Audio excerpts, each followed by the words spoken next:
So one of the things that we've waxed lyrical on recently is Game Pass, Xbox Game Pass. And yeah, I could go into hours discussing how good a value that is again, but I figured I'd get a little bit more specific because one of the games that I've been playing on there is called Remnant from the Ashes. And it came out last year to basically no fanfare. I wasn't even aware it existed as a game until I saw it on the Game Pass thing. And I'm like, I'll give it a go, see what it's like. Okay, I'm going to say this to you, and I mean it with absolutely no disgust or anger in my voice. It is the most derivative game I think I have ever played. And yet it nails it. It nails exactly what it's going for. It is the Dark Souls of cooperative third-person shooters. And but legitimately, the reason I say that is because it actually is fucking Dark Souls. You go to campfires or you go to respawn points, and that resets the enemies in the dungeon, or it resets the enemies in the overworld. And then you go through that, and then when you go to fight bosses, you have to walk through, like, smoke to walk in and fight the bosses. It is legitimately the Dark Souls of third-person shooters. And it nails what it's going for. Like, I'm having so much more fun with this game than I thought I would. And maybe it's because I'm at that point where I'm like, I just wanted something that I could turn my brain off to, have fun, have enough of an interesting story to keep me going, have the co-op experiences with friends if they want to jump in or out, have the kind of the semi-class-based warfare, like it steals a little bit from Destiny, and the design aesthetic kind of, it reminds me a little bit of kind of Stargate. Like there's a whole bunch of stuff going on that I'm like, this is actually, like, I can see what it's doing at every single time. It's not done anything yet to me that makes me go, this is a unique experience. This is something that I'm going to go, wow.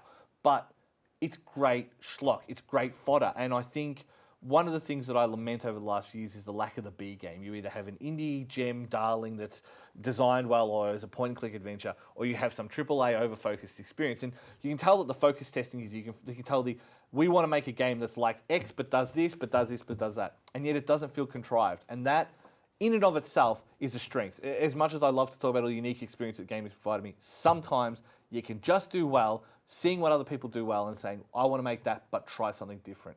And that's Remnant from the Ashes pretty much summed up. But there's another game that actually does something very, very similar. And I figured I'd bring Matt in because we both got a code for this. Hunt the Showdown. I'm pretty sure that's the name of the game. Hunt Showdown. Hunt Showdown. In Japan, it's probably called Hunt the Showdown. Yeah, maximum the hormone. Yeah, got it. Sucked in there somewhere, but yeah. So basically, that game's a little bit different in that I want to say it's a Monster Hunter game with Battle Royale elements. Is that probably an easiest way to kind of throw it out there? It takes elements of Monster Hunter where you get thrown into an overworld where you got to go search for clues to hunt for a monster, a couple of PvE elements there, and also seems to have some sort of like temporary, also like NPC character style function like Zombie U, where you have a character and they can result in permadeath at some point in time, and you get replaced by a completely new person, and you have to go back and grab loot, things like that.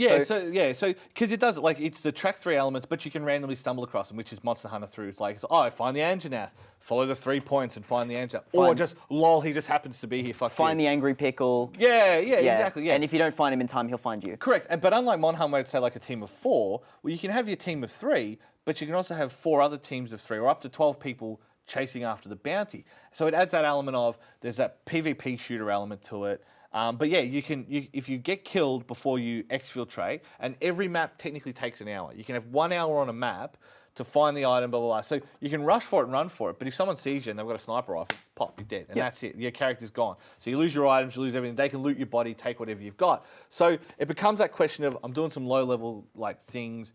The payout isn't great. I'm going to pick one of my backup characters, one of my bloodline characters, and that's the way they transfer kind of XP and traits along the lineage. So it does that kind of proc gen thing while still allowing you to have the permadeath option and all that.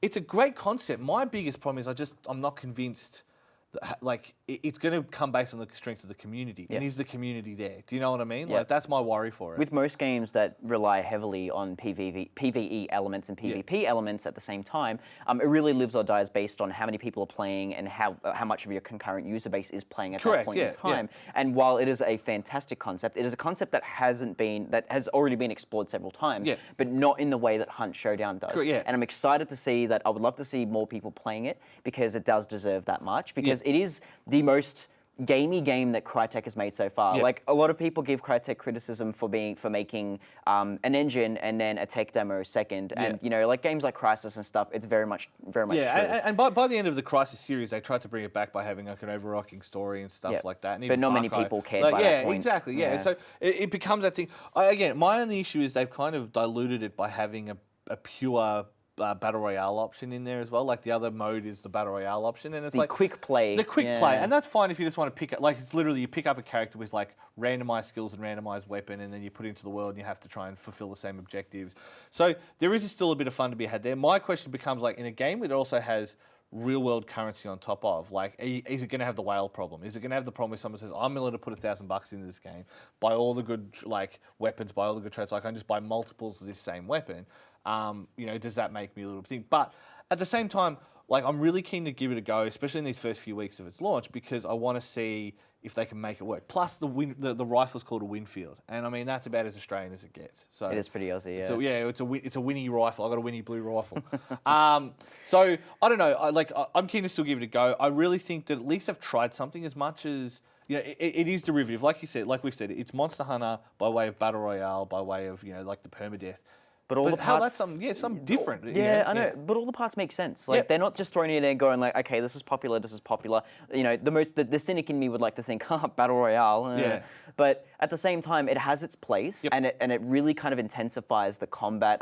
How dynamic every situation is approached. You can go and hunt the enemy, hunt the PvE elements, and then the smarter groups will go over and wait until they collect the token or collect the bounty, and then pick them off and grab the bounty. They haven't hand-waved it. Like the setting works. It makes sense for what they're trying to do with the game. I love how just bleak and swampy everything is. It's awesome. Yeah, and so it really, So I mean, I guess that is the nice part of it is that it really seems like they at least they didn't just hand wave it. They thought about how do we combine these elements. Here's how we've done it. It's similar to Remnant from the Ashes. So I guess it just goes to show you that just because your game's derivative, it doesn't inherently make it bad. Well, it doesn't inherently make it bad. I mean, if you've got aesthetic and vision, then that's what you carry your game with. Yeah, exactly that. So I guess there you go. So if there are games that you're looking to check out, and you don't necessarily have to be blown away by the uniqueness or the engaging, strange qualities of it, but it just does stuff that's solid and makes sense.